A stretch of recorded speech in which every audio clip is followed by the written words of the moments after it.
ఏంటి ఎందుకు నవ్వుతున్నావు?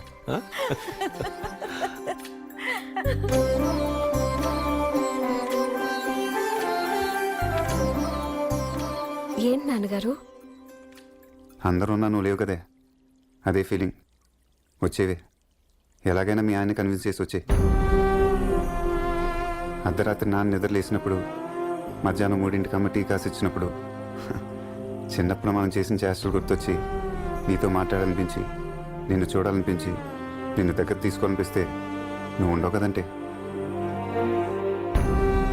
పైగా నువ్వు ఉన్నది కాస్త కూస్తా దూరమా, ఎక్కడో.